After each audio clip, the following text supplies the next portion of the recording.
पहले सबको प्यार भरी सत श्री अकाल, नमस्कार सारे किसान भाइयों को। और एक बार नारा लगा देंगे, जय जवान जय किसान, जय जवान जय किसान।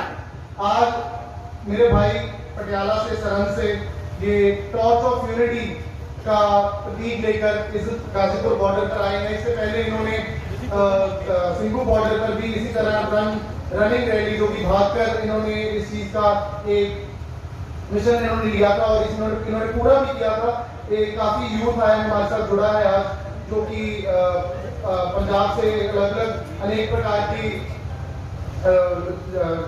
जगह से आए हुए हैं। और आज हम गाजीपुर बॉर्डर आए हैं सारे इकट्ठे होकर अपने किसानों भाइयों की आवाज बुलंद करने के लिए और उनके साथ लड़ने के लिए। हम 3 महीने से इधर बैठे हैं इन बॉर्डर्स पे, सिंघू, गाजीपुर, टिकरी और अनेक बॉर्डरों पे बैठे हैं, लगे हुए हैं, लेकिन इन सरकार को कोई फर्क नहीं पड़ रहा। हम लगातार अपनी आवाज फिर बुलंद कर रहे हैं, इकट्ठे हो रहे हैं और इसी तरह हम लगे रहेंगे, क्योंकि हम जानते हैं कि हम सच के साथ हैं, सच का साथ दे रहे हैं। ये काले कानून जो है ये रद्द करवाकर ही रहेंगे, चाहे इसके लिए हमें कुछ भी करना पड़े। हम लगे हुए हैं और इकट्ठे हम लड़ेंगे, इकट्ठे जीतेंगे और खड़े रहेंगे, क्योंकि हमारे सभी भाई इतनी गर्मी में अब यहाँ पे काट रहे हैं, क्योंकि ये सर्दियों में भी यहाँ पे काट चुके हैं। हमने अपनी आंखों से देखा है, पिछले 3 महीनों से मैं सिंघू बॉर्डर पर वहीं पे हूँ, हमने कैंप लगाया हुआ है। हर एक तरह की हमने सिचुएशन देखी है, चाहे वो गाजीपुर में हो, चाहे वो सिंघू पे हो, चाहे वो टिकरी पे हो। हर एक तरह की जो फेस करना हो सिचुएशन को हमने किसानों को फेस करते हुए देखा है। और इन चीजों में इस सरकार को कोई फर्क नहीं पड़ता है, क्योंकि ये एक बहुत ही बिकी हुई और एक बहुत ही घटिया सरकार है और बहुत ही घटिया प्राइम मिनिस्टर के अंदर हमारा देश चल रहा है। और इससे हम छुटकारा जल्दी पाएंगे, लेकिन इसके लिए हमें अपनी आवाज बुलंद करके चलना पड़ेगा, एक साथ खड़ना पड़ेगा और इसी तरह डटना पड़ेगा। मेरी यूपी के जो नौजवान हैं उनको भी बहुत एक गुजारिश है कि इतना बड़ा स्टेट होने के बावजूद हम फिर भी बहुत कम है अभी यहाँ पर। मैं चाहता हूँ कि वो इस मेरी बात को समझे और सुने और बहुत बड़ी तादाद में यहाँ पर आगे जुड़े, ताकि ये आवाज और भी बुलंद हो और हम इकट्ठे लड़े और खड़े रहें जब तक हम इस जीत को हासिल नहीं कर लेते।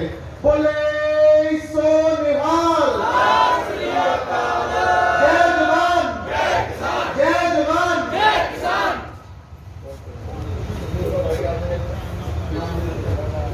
साथी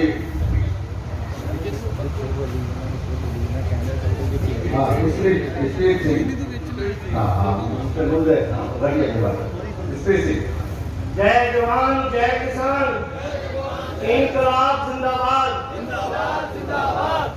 सबसे पहले सबको राम राम, सत श्री अकाल, अस्सलाम वालेकुम। और मैं एक छोटी सी बात साझी करना चाहता हूँ, उसके बाद मैं आगे चलूंगा। 2 दिन पहले ही मेरे शहर चंडीगढ़ से मुझे किसी ने कहा था कि ये स्टेज पे ये 2-3 बातें करते रहते हैं, बार बार वही रिपीट होती रहती है, लोग भी वही आके बातें करते हैं, इसका क्या मतलब है। मैंने उस सज्जन से बोला था, भाई साहब ये वो मंच है जहाँ पे ज़मीर बुलंद की जाती है, बंदे की ज़मीर जगाई जाती है। जो लंबी नींद सोया होता है उसको बार बार जगाने की जरूरत पड़ती है। ये जो आवाम का जो लंबी नींद आवाम सोई हुई है, इसको जगाने के लिए हमें बार बार अपनी आवाज बुलंद करनी पड़ेगी और देश के हर कोने तक लेके जानी पड़ेगी, ताकि देश का किसान पूर्ण तौर पे जाग जाए। और दूसरी बात मैं ये कहना चाहूँगा अपने किसान भाइयों को, अपने किसान एकता मोर्चा को, जो उन्होंने इतनी बेबाकी से अपनी आवाज बुलंद की है, उसको उन्होंने इस किसानी आंदोलन को किसानी आंदोलन ना रहते हुए एक जन आंदोलन का इसमें परिवर्तन करके एक जन आंदोलन बन गया है ये। दूसरा मैं धन्यवाद करना चाहता हूँ उस कॉमन मैन को, एक आम इंसान को, जो अपने किसान भाई के साथ कंधे के साथ कंधा मिला के उसके साथ खड़ा है इस मोर्चे पे, जिसका सीधे सीधे किसानी के साथ कोई लेना देना नहीं है, पर वो जागी जमीर वाले इंसान हैं, उनकी जमीर जाग चुकी है, उनको पता है क्या गलत है क्या सही है, इसलिए वो उनके साथ खड़े हैं। उन्होंने भी अपना योगदान देके इस जन आंदोलन को जन लहर में तब्दील कर दिया है। या मैं दूसरे लफ्जों में कहूँ, ये जन लहर ना होते हुए देश की दूसरी आजादी की लहर बन चुका है। ये सेकंड इंडिपेंडेंस की लड़ाई है। हमारी जो ये राइट्स की होम की, हमारे हक की लड़ाई है जो हम ये साथ एकजुट होके सब लड़ रहे हैं और अपनी आवाज बुलंद कर रहे हैं। दूसरा मैं ये कहना चाहूंगा कि ये जो हम दूसरी आजादी की लड़ाई लड़ रहे हैं, लड़ाई लड़ने का एक ही तरीका होता है, एक हाथ से वार करो और दूसरे हाथ से वार को रोको। हमारा जो पहला वार है दूसरी आजादी की लड़ाई का, वो है नॉन कॉर्पोरेशन मूवमेंट हमारी, जो असहयोग हमने लहर ये चलाई है। आप सब उस चीज से वाकिफ हैं कि वो है ये जो अडानी और अंबानी और इनके जो चट्टे भट्टे जो भाई हैं, जो बड़े कॉर्पोरेट्स हैं, उनके प्रोडक्ट्स और सर्विसेज का हम असहयोग करें। टोटल इनके प्रोडक्ट्स को हम बॉयकॉट करें, इनका इस्तेमाल करना बंद कर दें, क्योंकि इनकी दुकानें हमने अपने जेब खाली करके ही इनकी दुकानें खड़ी की। दुकानों से इन्होंने महल बनाए, अब महल बनाने के बाद ये पूरे देश पे राज करना चाहते हैं, जो देश का इंसान नहीं होने देगा। ठीक है। दूसरी बात, एक तो थी हमारा हथियार असहयोग लहर, इनके प्रोडक्ट्स को हमने नहीं यूज करना, और दूसरा है हम अहिंसा का माहौल लेके चले ताकि कोई हिंसा ना हो। ये सरकार तो कोजी चाले करके हमें पहले ही भड़काना चाहती है कि ये अहिंसा क्यों के पुजारी कैसे बन गए, ये हिंसा क्यों नहीं कर रहे, ये वायलेंस क्यों नहीं कर रहे, क्योंकि उनको पता है अगर हम वायलेंस करेंगे ये हमें पकड़ के हमारे आंदोलन को बंद करने का प्रयास करेंगे। तो हमारी ये पुरजोर बेनती है सबसे कि इसको किसी भी तरह का वायलेंस ना हो, ये बिल्कुल नॉन वायलेंट रहे।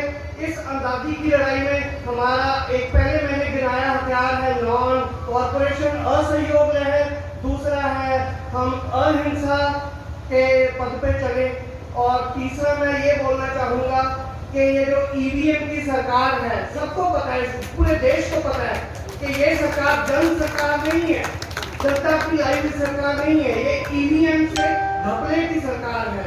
इनको तभी तो कोई डर नहीं लगता किसी के मान का, सम्मान का, किसी के वैल्यूज का। इनको पता है ईवीएम हमारे पास है, हम आते जाएंगे, दोबारा सत्ता में राज करते जाएंगे और अपनी मनमानी चलती जाएगी इनको ये गलत फहमी है। तो ये मैं कहना चाहूंगा, ये ईवीएम सरकार की जो ये डोर है उसके ऊपर लटक रहा पैसों और अहंकार का भरा इतना कॉर्पोरेट का जो गुब्बारा है, इसको अगर तोड़ सकता है, फोड़ सकता है, तो वो है देश के इंसान का, ये देश के किसान का तिखा तीर। ये तिखा तीर कॉर्पोरेट के इस बड़े गुब्बारे को फोड़ सकता है।